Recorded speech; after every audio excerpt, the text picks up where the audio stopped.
Candidat à la haute autorité de l'audiovisuel et de la communication, 6e mandature dans la catégorie audiovisuel, ancien chef programme BB24, chef division montage à la télévision nationale, spécialiste multimédia, Aman Onsour, bonjour.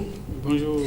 Vous êtes candidat, donc, comme je l'ai annoncé à l'entame de cette émission. Bienvenue dans nos locaux.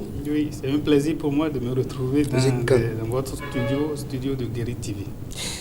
D'accord. C'est quoi concrètement la motivation par rapport à votre candidat? Oui, je crois que tout homme des médias a des ambitions nobles pour notre institution, l'institution régulatrice, et la mienne, ou bien les miennes si vous voulez, mes ambitions pour notre institution, c'est d'avoir une institution au service de la presse. Et c'est essentiellement cette motivation qui me pousse à me porter candidat dans la catégorie audiovisuelle. Et la vision? Oui, la vision, je peux décliner la vision en 3 axes principaux. Le premier axe, c'est comment améliorer l'image de notre institution. Parce que tout porte à croire aujourd'hui que l'image de la HAC est un tout petit peu écornée.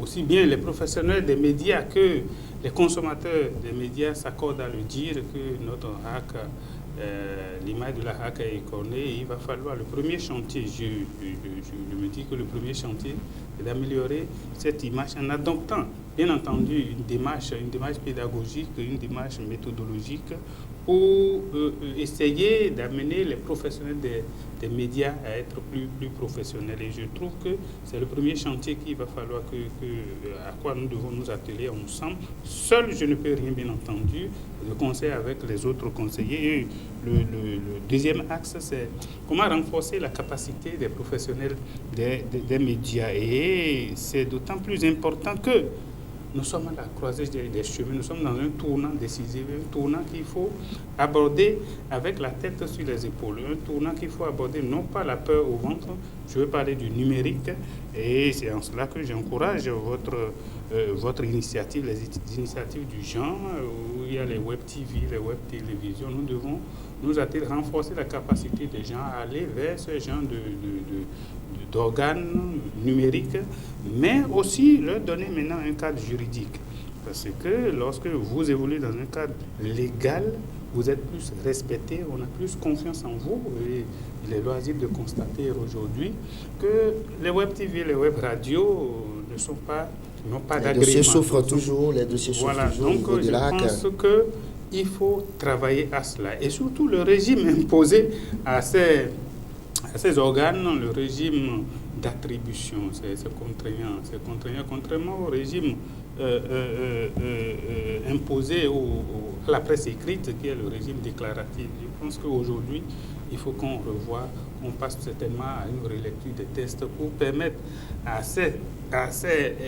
la tendance actuelle de s'exprimer. Donc c'est pourquoi je dis qu'il faut absolument renforcer la capacité des professionnels des médias en faisant des formations, aussi en les amenant à s'approprier les textes qui régissent désormais notre profession, à savoir le code du numérique et le code de l'information et de la communication, parce qu'il y a beaucoup de choses dedans que les professionnels des médias ne maîtrisent pas encore. Et il va falloir aller dans ce sens. C'est ça qui va nous amener d'ailleurs à une presse véritablement libre, parce qu'il y a une vérité biblique qui dit: vous connaîtrez la vérité et la vérité vous affranchira. C'est lorsque nous aurons la connaissance que nous pouvons prétendre à la liberté. Et le troisième axe, pour finir rapidement, c'est comment améliorer le paysage médiatique du Bénin, comment trouver un mécanisme pour orienter les gens à évoluer en groupe, parce qu'ensemble, dit-on, on est plus fort. Il faut que la presse se retrouve en groupe pour s'imposer, pour faire des demandes et pour obtenir beaucoup de choses. Et améliorer le paysage médiatique nous amène aussi à donner les moyens à la presse privée et à la presse écrite. Pas moi, mais plutôt l'institution ensemble, parce que j'ai promis d'être direct, d'avoir un langage de vérité avec les professionnels des médias. C'est ensemble, parce que une seule brique ne fait pas le mur. Oui, parlons justement de ça. Vous avez de très belles idées, mais on sait que les professionnels des médias sont minoritaires au niveau de la HAC, au niveau du bureau. de l'institution. Comment vous allez faire une fois élu conseiller au niveau de la HAC pour que vos idées, même si ce n'est pas à la totalité, pour une grande partie de cette idée soit quand même prise en compte? Je pense que c'est là le réel problème, et c'est ça qui représente d'ailleurs l'une aussi de mes motivations. Moi, je voudrais mettre au service de cette institution mon sens du dialogue, mon sens de discussion, de lobbying. C'est vrai que les politiques envoient 6 personnes, l'exécutif 3 personnes, le bureau de l'Assemblée 3 autres, qui ne sont pas forcément des professionnels des médias, mais nous autres 3 professionnels, il faut que nous instaurons en notre sein le dialogue. Parce que, comme vous le dites si bien, vous savez que les décisions se prennent en plénière. Il va falloir expliquer aux autres. C'est cette démarche, moi, je voudrais qu'on imprime à la HAC. Ce n'est pas que ceux qui sont passés ne le font pas, mais moi, je pense qu'il faut que nous aussi, nous apportons notre touche. Et c'est cette démarche, je pense, si nous l'adoptons ensemble, nous les 3 professionnels, ça peut impacter valablement notre institution, qui sera regardée désormais avec un autre œil, non pas comme on le regarde aujourd'hui, mais qui va nous amener, n'est-ce pas, à avoir une presse de développement. D'accord, nous sommes pratiquement à la fin de cette émission. 3 questions de ce mercredi 12 juin 2019. Votre conclusion?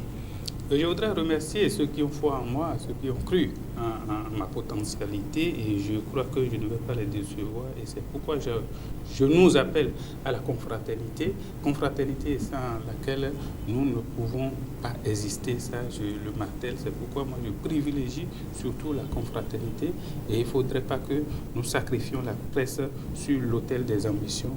Et c'est un plaisir pour moi, je demanderai aux électeurs de la catégorie audiovisuelle que ce samedi 15 juin d'apposer le cachet sur le bulletin et sur mon logo, pour que nous ayons à partir au lendemain du 15 une HAC au pas du numérique. C'est là mon slogan d'ailleurs, parce que nous devons anticiper la RNT, nous devons rentrer maintenant de plein pied. Étant spécialiste multimédia, je sais de quoi je parle. C'est une opportunité que nous devons saisir, et la HAC doit être également au pas pour permettre aux professionnels d'être vraiment professionnels. Et en avant donc pour une presse de développement, en avant donc pour une presse respectée et respectable.